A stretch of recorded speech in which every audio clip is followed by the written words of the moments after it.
nandito na po tayo sa pinakamagandang bahagi ng kalsada dito sa Leyte, Leyte. Para po tayong nasa ibang bansa sa ganda ng view dito.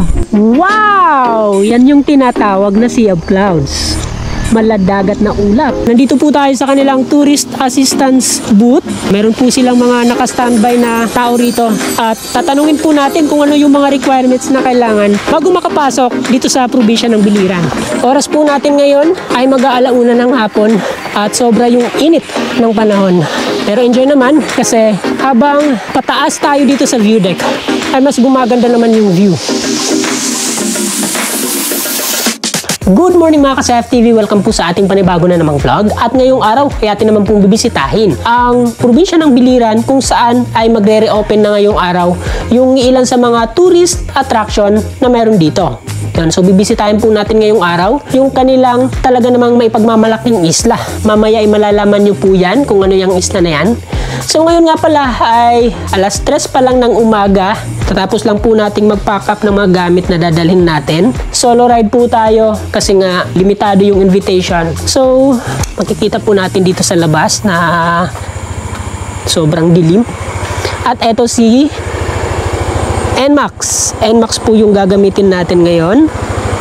Pinainit ko muna kasi bago po tayo mag long ride ay wina-warm up ko po muna yung motor bago natin isabak sa biyahe.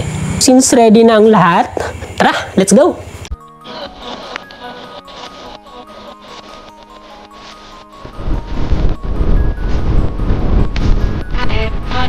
Ayan, makikita po natin kung gaano kaliwanag itong kalsada dito sa Alang-Alang. Napakalaking tulong po nito, lalo na under construction ang kalsada nito.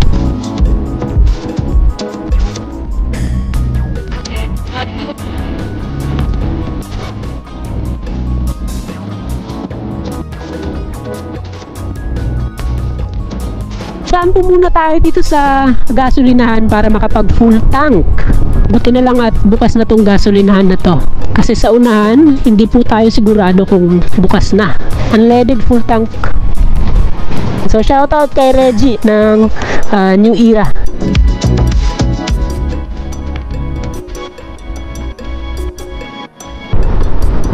Wow!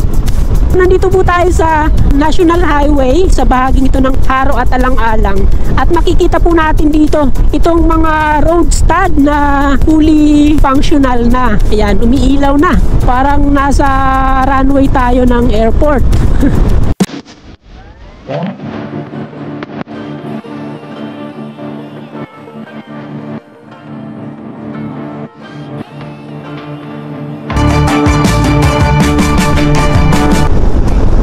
May Sea of Clouds. Ilang minuto lang po yung nakalipas mula nang umalis tayo sa bahay at narating na rin po natin itong palikulikong bahagi ng Capoocan, Leyte. At dito ay nag-stop over po tayo kasi nga, ayan, makikita po natin dito. Wow! Yan! Yan yung tinatawag na Sea of Clouds. Maladagat na ulap. Isa lang po ito sa mga rason kung bakit patok ang kalsadang to para sa maraming rider. Yung iba, dumadayo pa papunta dito para lang masaksihan yung ganitong tanawin.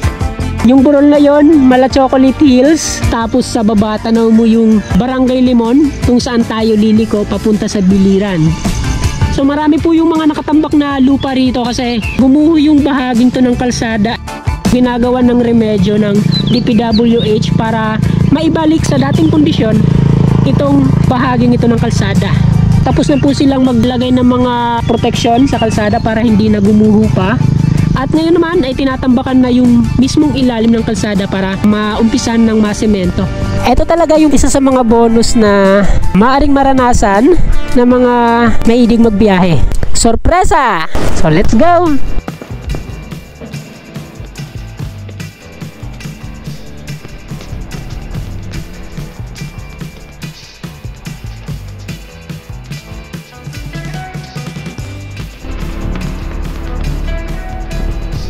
Nandito nga po tayo sa Barangay Limon ng Capoocan, Leyte, kung saan nagtatagpo yung kalsada na nagmumula sa Ormoc City at ito naman yung mula sa Biliran.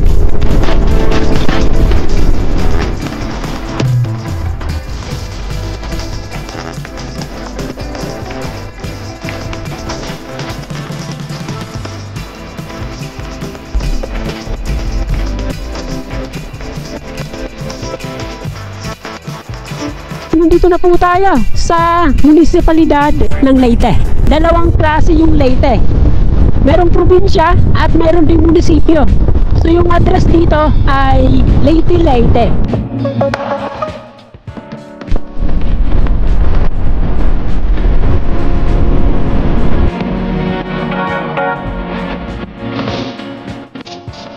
Nandito na po tayo sa pinakamagandang bahagi ng kalsada dito sa Leyte, Leyte. Para po tayong nasa ibang bansa sa ganda ng view dito.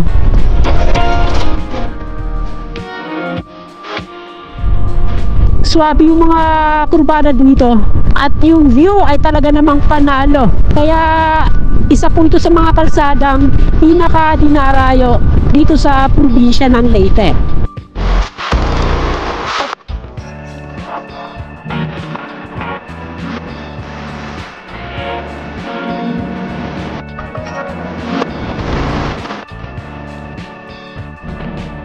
Swerte nung may-ari niyan. Nasa harap niya yung talaga namang panalong view.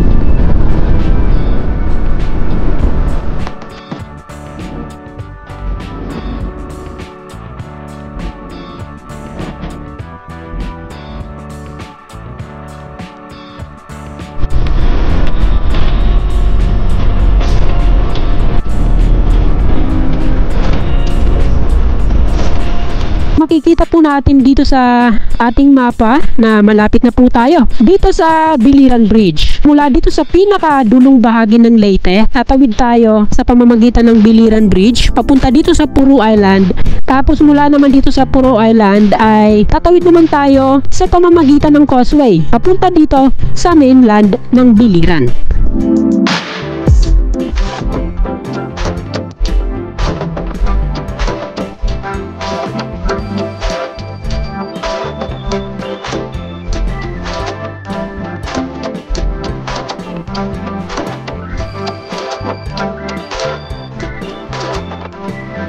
Yan, so approaching na po tayo sa Biliran Bridge.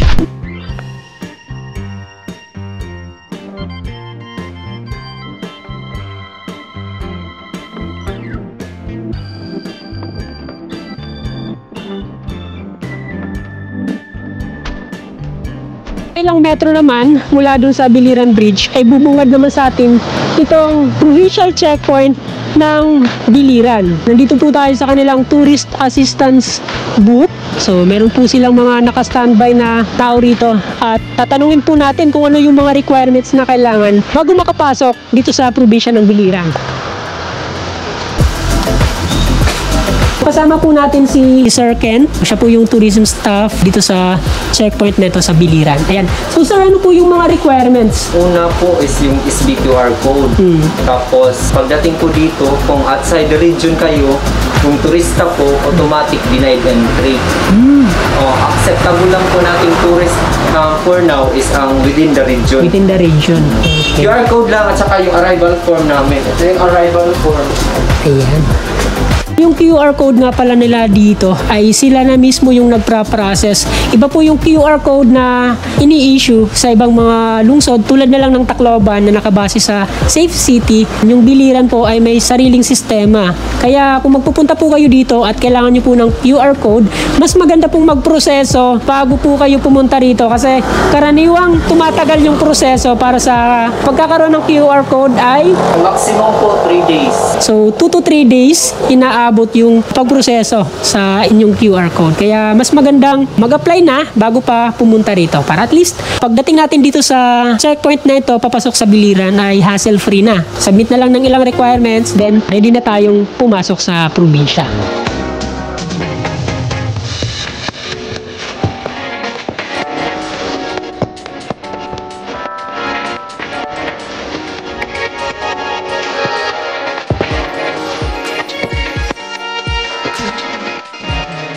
Makikita po natin dito itong bahagi ito ng circumferential road na nasa 4 lanes na.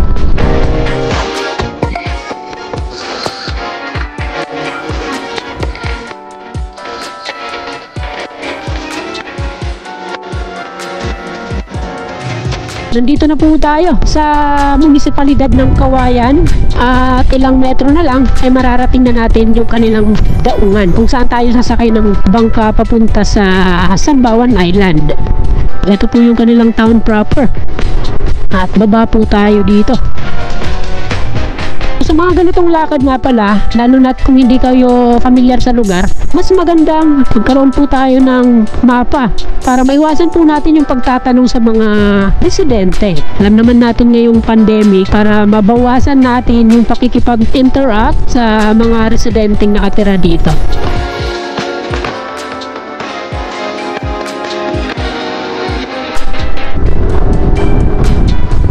Yun, so nandito na po tayo sa daungan ng Kawayan.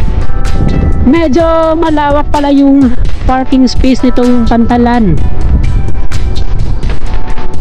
Kasama po natin si Nanay Evaline.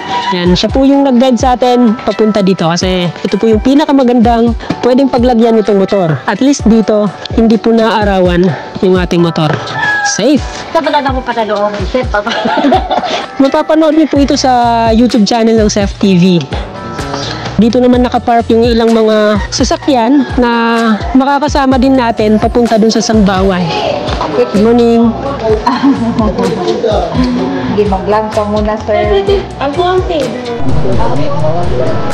Ang ngaran? Bighani. B-I-G-H-A-N-I.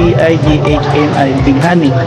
Oh, Bighani. Balikasmaya. Balikasmaya. So, shoutout po natin si Sir Bighani Balikasmaya. Yun, medyo kakaiba yung pangalan pero ayos. Taga dito ka lang po sa Biliran. Sa Biliran, Naval. Naval Biliran. Ayan.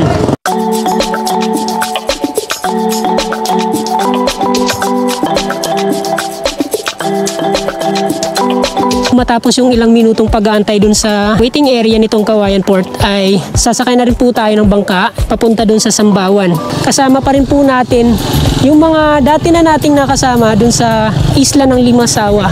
Yung bago lang po dito ay ito si Miss Lenny Estupin ng Bomboradyo, tama ba? Yan, Bomboradyo. Good morning. Dito pa lang sa Pantalan nitong Kawayan, makikita na po natin yung napakalinaw na tubig. Medyo malayo po yung nilakad natin mula dun sa waiting area nitong port papunta dito sa pinakadulo kung saan tayo sasakay ng bangka.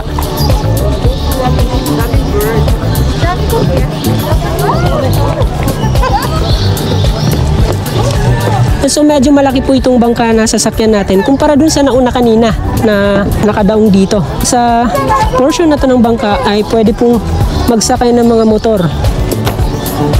Tapos doon naman yung mga pasahero sa likod.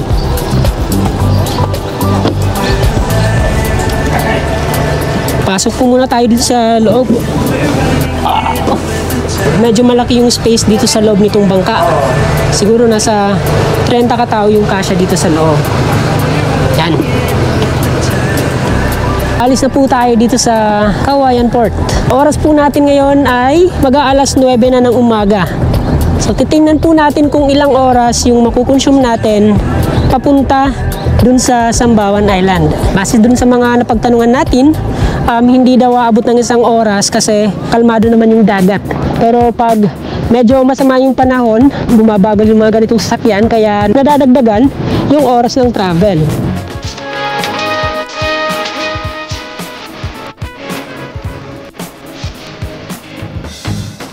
May kasama din po tayo mga photographer papunta sa isla.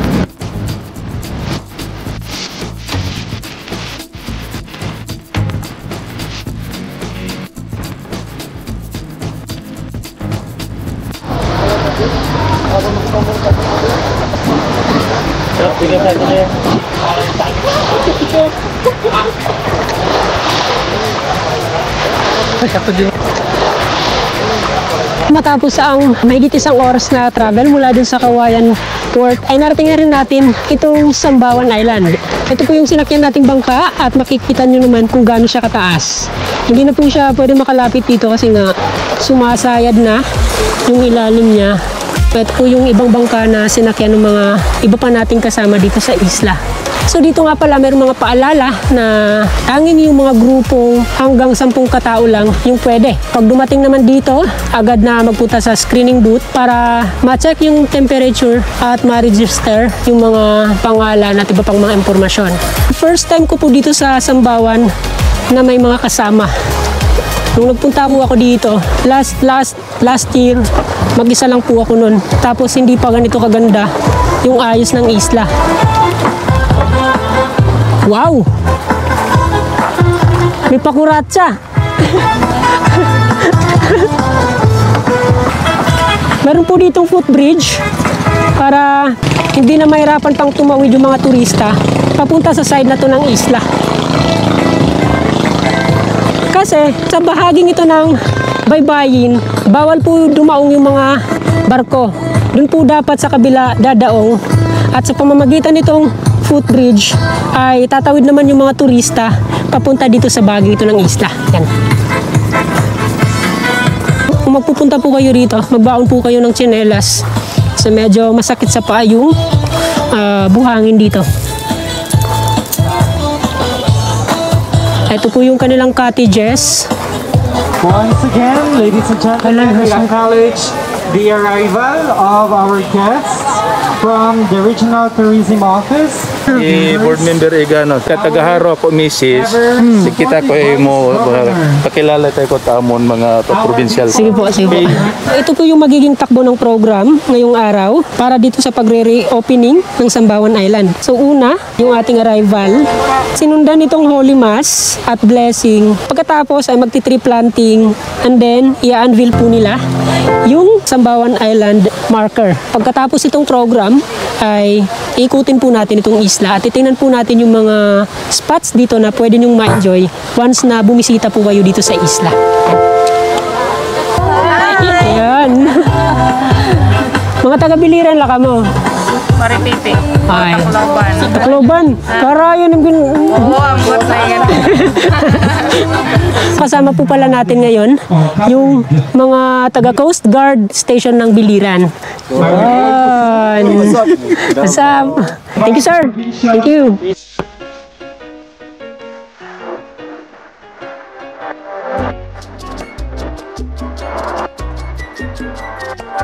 Sa layong naabot sa megit 13 kilometers mula sa pinakamalapit na daungan ng Biliran, matatagpuan itong isla ng Sambawan. Taglay ng islang ito ang napakagandang baybayin, nakakalulang mga tanawin na napapalibutan ng napakayamang dagat. Pwedeng-pwede dito ang mag-scuba diving, fishing at snorkeling.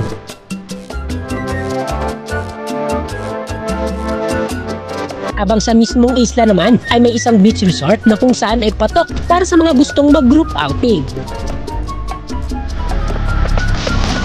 Bagamat hindi pino ang buhangin dito, ninarayo naman ito dahil sa malakristal na tubig at samot-saring nagdagandahang spots na dito nyo lang makikita sa isla.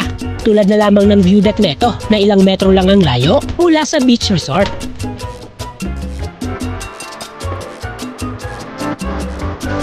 Ayan, so mahirap makapag-record dun banda kasi may tugtog, makaka-copyright po tayo kaya mas maganda kung lalayo po tayo dun sa mga cottage area. Mamaya, babalikan po natin yun para makita nyo kung ano yung mga nandun dun sa area na yun. So ngayon, akyat po tayo dito sa view deck para makita yung nakakalulang tanawin na matatanaw sa taas. Ito yung literal na breathtaking. Breathtaking kasi nakakahinga. Talagang mawawalan ka ng hininga dito. Kaya pa? Pwede mo matras. Matras. Medyo malayo pa po yung view deck.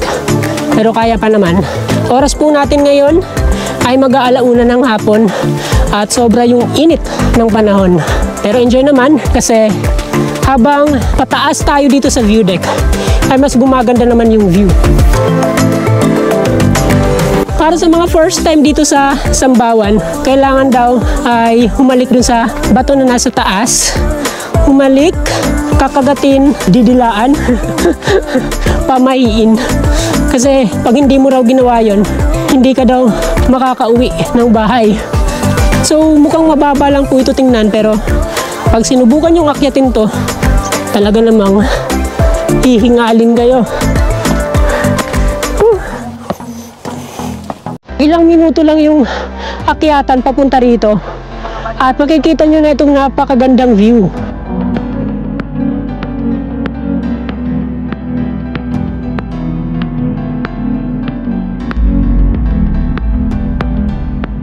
Matatanaw dito hindi lang ang buong isla ng Sambawan, kundi maging ang mga isla ng Maripipi, Higatangan, Biliran, Leyte, Masbate at ang ilang isla na nasasakop ng Samar.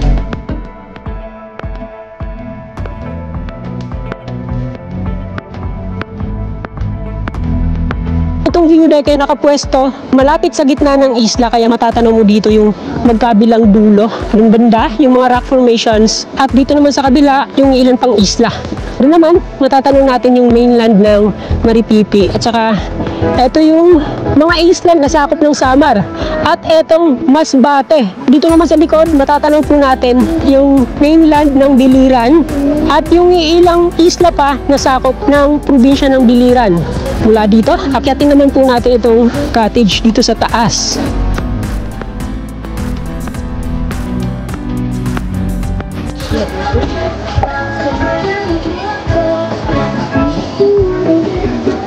Wow!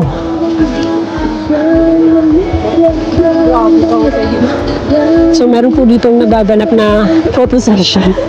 Umakyat po siya dito para kuhanan lang siya ng litrato. Ganun po siya ka-supportive. Yan. Wow! Grabe yung view dito. Makikita nyo naman. I'm so God. Mayalin tulad po natin yung view na makikita dito sa mga ibang tourist attraction na makikita natin sa ibang bansa.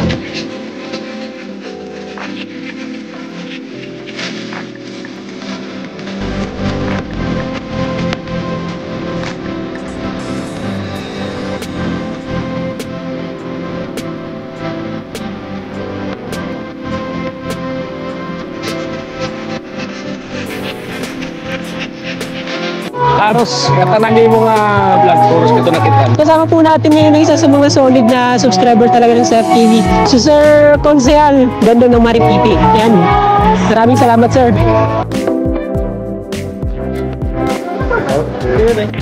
Thank you.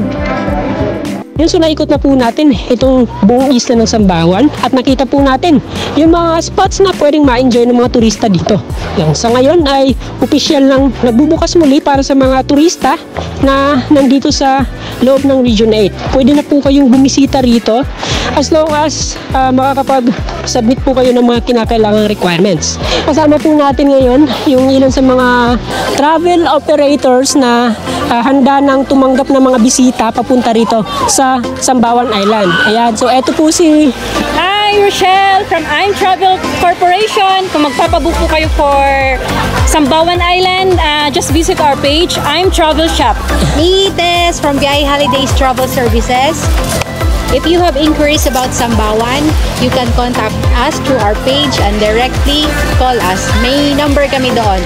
Not only us, biyahe, you can communicate with IMS, Litigo, kay Mars Denise, so Or directly to DOT para Yes. i-recommend na lang nila kayo sa amin. para sa hassle-free na biyahe, mas recommended kung sasailalim kayo sa mga travel and tours para wala na kayong ibang isipin, hindi yung travel na lang. Sa ngayon, yan lang po muna at samahan niyo po ako sa susunod ko pang mga vlogs. Huwag niyong kalimutang i-like at i-share itong video na to at mag-subscribe na rin sa aking YouTube channel. Maraming salamat po.